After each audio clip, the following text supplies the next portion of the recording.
саломи худро мерасонам барои тамошобинони барномаҳои илм ва технология дар шабакаи Тажлайв. Имрӯз ман ҳастам бо шумо, техноблогер Матин Муҳиддинов. Дар яке аз барномаҳои пештара мо бо ҳамроҳи шумо аз интернет-магазини AliExpress як намуд экшн камера харидорӣ намудем ва ин экшн камера бошад имрӯз ба ман омада расид, яъне тақрибан дар давоми як моҳ ин камераро ба ман оварда расонданд ва ӯ бошад ҳоло дар назди ман қарор дорад ва мо бошем бо ҳамроҳи шумо ҳоло онро кушода мебинем ки ба мо камера рӯй кардан ё ин ки ягон чизи хитои нодаркорӣ.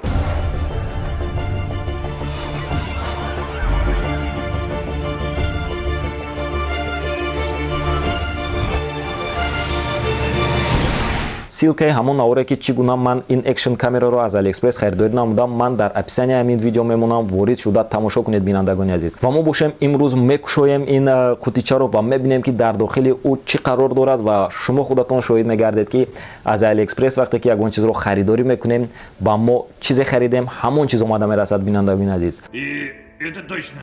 Ин ана ҳамон қутичае ки ба мо равон кардан бинандагони азиз, намудаш сиёҳ. Баъзан вақте ки харидорӣ мекунам намуди қутичаи сафед роӣ мекунанд ва имрӯз бошад қутичаи сиёҳ роӣ кардан. Нархаш аз хотирам набарад, агар тақрибан 8000 рубл мо инро харидорӣ намуда будем аз AliExpress. Ва мо ҳоло бо ҳамроҳи шумо кушода мебинем ки ба мо чӣ равон кардан. Барои кушодан ба мо қайчи лозим мешавад ва мо бо ҳамроҳи қайчи онро кушода мебинем. вақте ки шумо ягон чизро агар аз AliExpress харидорӣ мекунед, дар ҳар хел муддатҳо меояд. Бисёриҳо савол медоданд ки чанд қа пас омада мерасад. Агар ҳамон мағозае ки шумо харидорӣ мекунед дар Русия қарор дошта бошад, ба шумо ҳамон чизи харидаатон дар давоми 5-10 рӯз меояд. Агар дар Хитой қарор дошта бошад, дар давоми 17 ё ин ки 1-2 моҳ омада мерасад. Ва ин чиз бошад барои ман дар давоми 1 моҳ омада расид ин экшн камера. Мо кушодем, ваяш ба мо лозим нест. Мустаҳкам сохтаанд ки яъне вайрон нашавад гуфта, яъне ҳангоме ки масалан аз Хитой бо самолёт меоранд, бо поезд мебиёранд, бо чизе ки мебиёранд, ин техника аст. Дар ин тараф он тараф зада ягон ҷояш вайрон мешавад. Аз ҳамин сабаб бо як қутичаи бениҳоят мустаҳкам ба мо равон карданд. Ин яке аз сабабҳое аст ки ман бо дили пур аз AliExpress харидорӣ мекунам, чунки бениҳоят мустаҳкам барои шумо печонда равон мекунад ва шумо метавонед ки боваринок он чизи харидаатонро кушода истифода баред, яъне натарсида аз оне ки ҳангоми транспортировка он чизи шумо харида, он техникаи шумо харидаед вайрон мешавад. Мо кушодем ин чизро. Ин штатив, яъне агар ба хотири шумо бошад, дар ҳамон навори пештара мо экшн камераро бо штативаш, яъне бо як дастқапаке ки худи ҳамин ширкати Xiaomi баровардааст, харидорӣ намуда будем. Ва ин ҳамон штатив аст ва ғайр аз штатив ба мо боз худи камераро равон кардан. худи камера дар дохили қутича қарор дорад ва плёнка кашидааст, яъне нишонаи он аст ки инро ҳеҷ кас пеш аз ман кушодагӣ нест. ба мо ин чиз лозим намешавад. Биёед оғоз мекунем. Аз кадомаш оғоз кунем бинандагони азиз? Аз штатив ё ин ки аз камера? Биёед сараввал оғоз мекунем аз штатив, чунки ӯ аллакай кушода шудааст. Плёнкаашро мегирем. Камтар пачақ шудааст ҳангоми ба қутича ба фикрам ворид кардан. дар ин ҷо защита доштааст. Мо ҳоло защитаи онро мекушоем ва мо мебинем. Ин рости гап намедонам чист, бениҳоят ҷолиб аст, майдаак. мо ҳозир ба ҳамроҳи шумо кушода мебинем ки ин дар дохили ин чӣ қарор дорад. Дар дохили ин пулт, яъне ин фотоаппарат ва штатив ба ҳамроҳи пулт низ кор мекунад. Пулти хурдакаке ки шумо камераро дар дур мемонеду ва ин пултро як бор пахш мекунед, камераи шумо бошад ба кор даромада шуморо ба навор гирифтан мегирад. Яъне барои шумо оператор ҳам лозим нест ва шумо бошед худатонро ба навор гирифтан мегиред. Ва ман бошам барои шумо дар охири навор мегӯям ки барои чӣ ман шахсан ҳамин камераро харидам. ва мо боз мекушоем, мебинем ки боз барои мо дар дохилаш чӣ қарор дорад. Ин худи штатив ва як коғазча, дар дохили ин коғазча ҳамаш бо хитоӣ нависта шудааст. Мо инҳоро дар як тараф мемонем ва штативро мегирем. Бисмиллоҳир-раҳмонир-раҳим. аз нигоҳи аввал намефаҳмед ки ин чи аст бинандагони азиз ва инро кушодан лозим, кушода дидан лозим. Бениҳоят ҷолиб, аҷоиб, материалаш бениҳоят форам аст. ҳамон тугмачае ки дар аввал буд, ин ҷои ҳамон тугмача дар ин ҷо қарор дорад мо онро ворид мекунем. тарзи қапиданаш яъне дар ин ҷо экшн камераро меқапад ва мо метавонем ҳатто бо тавассути ин штатив телефони мобилиро низ бигузорем ва худамонро ба навор гирифтан гирем. Яъне ҳамчун як селфи палка низ онро истифода бурдан мешавад, аммо ин штатив бениҳоят кӯтоҳ аст, яъне на он қадар дароз, бояд поча дошта бошад.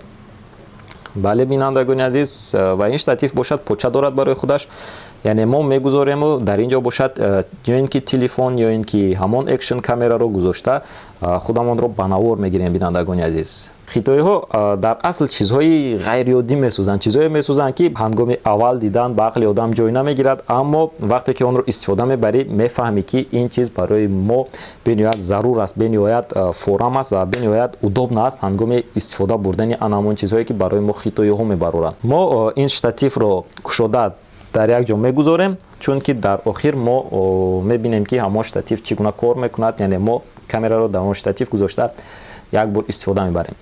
ин худи камера аст. худи камера низ бо плёнка печонда шудааст ва мо бошем ҳоло барои шумо онро кушода мебинем.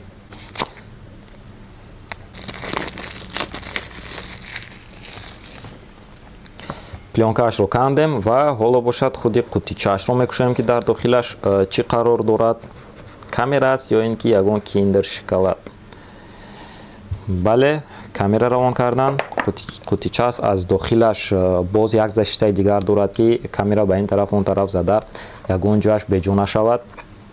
аз ҷиҳати транспортировка бениҳоят фикр кардан, чунки қутияшам мустаҳкам аст. Пластмас бош? Ну как это? ба фикри ман пластмас аст, яъне қутияшро аз пластмас сохтаанд ки мустаҳкамтар истад ва ҳамин чиз нашиканад ҳангоми овардан аз Хитой ба Русия ё ин ки ба ягон шаҳри дигар бурдан. худи камераро мо ҳоло бо ҳамроҳи шумо мегирем ва мо ҳоло мебинем боз чӣ дорад дар дохилаш. Пас он камераро барои шумо нишон медиҳем. китобчае ки бо дар он навишта шудааст чӣ гуна ин камераро истифода мебарем, бо ҳарфҳои хитоӣ ва англисӣ, яъне русӣ надорад ба фикри ман. бале, русӣ надорад бинандагони азиз, барои фаҳмидан шумо бояд англисиро бидонед. ва ғайр аз ин дар дохилаш USB ва аккумулятор қарор дорад. аккумуляторе ки мо онро дар камера гузошта камераро истифода мебарем. ҳоло ҳама ин чизҳоро ҷамъ карда дар як тараф мегузорем ва мегузарем ба қисми асосӣ. Бинандагони азиз,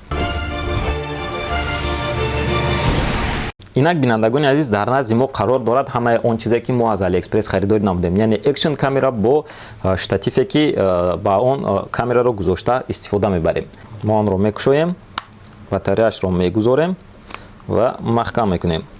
объективи пешашро бо наклейка маҳкам кардан, мо наклейкаашро меканем. корпусаш бошад аз пластмаси бениҳоят пурқувват сохта шудааст. объективаш бошад аз металл сохта шудааст, яъне ба фикри ман алюминий, аз алюминий сохта шудааст ва ин камера ба худаш боз стабилизация дорад. ҳангоми ба навор гирифтан мо вақте ки ҳаракат мекунем ба навор мегирем, он чизро худи камера бошад ҷобаҷо мекунад, ҳамон ҳаракати мо камтар мешавад, яъне ҳамон ҷунбиши наворе ки мо мегирем камтар мешавад ва ин камера бошад дар дохилаш ҳамин стабилизацияро дорад. пахш карда меистем ки он дард мегирад ё на.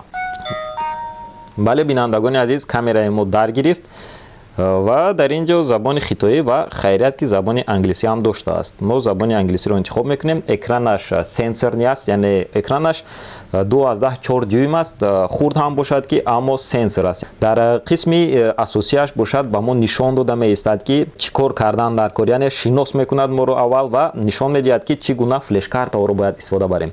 ин камера 4К съёмка мекунад. 4К-ро бисёри шумо шояд бидонед, яъне ҳаст HD, ҳаст Full HD, ҳаст 2К ва ҳаст 4К. яъне ин камера бошад бо разрешенияи 4К видео ба навор мегирад ва барои бо разрешенияи 4К видеоро ба навор гирифтан флешкартаҳое ки махсус ҳастанд бояд бо тавассути ҳамонҳо мо истифода барем ки ин камера бошад зураш бирасад, яъне ҳамон флешкарта бояд зураш бирасад барои наворҳои 4К-ро гирифтан. ва дар ин ҷо бошад нишон додааст ки чӣ гуна флешкартаҳоро бояд истифода барем. барномаи ҳамин камераро дар телефонамон установка карда ва тавассути телефонамон метавонем ки ин камераро истифода барем, яъне мо онро ягон настройкашро алиш кунем ё ин ки тавассути телефон бубинем ки яъне чӣ ба навор гирифта истодаем. яъне аз пешаш светодиодная лампочка дорад ки ба мо нишон медиҳад ки камера даргирон аст. Ин чизҳоро мо бо ҳамроҳи шумо бинандагони азиз аз сомонаи AliExpress бо нархи 8000 рубл харидорӣ намудем, яъне экшн камера бо штатифаш.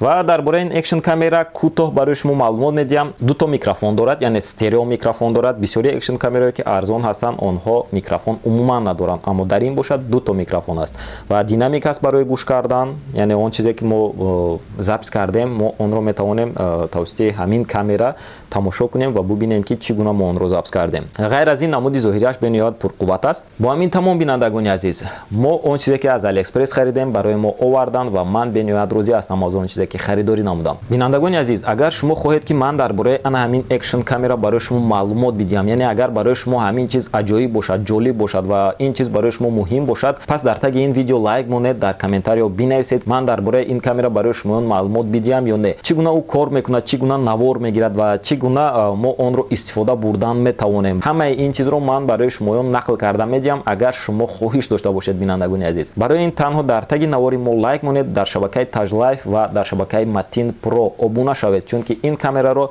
ман нақша кардам ки дар шабакаи Matin Pro бештар истифода барам ва ҳамеша бошад бо шумо дар алоқа бошам бинандагони азиз. Бо шумо будам ман, техноблогер Матин Муҳиддинов. Хайр.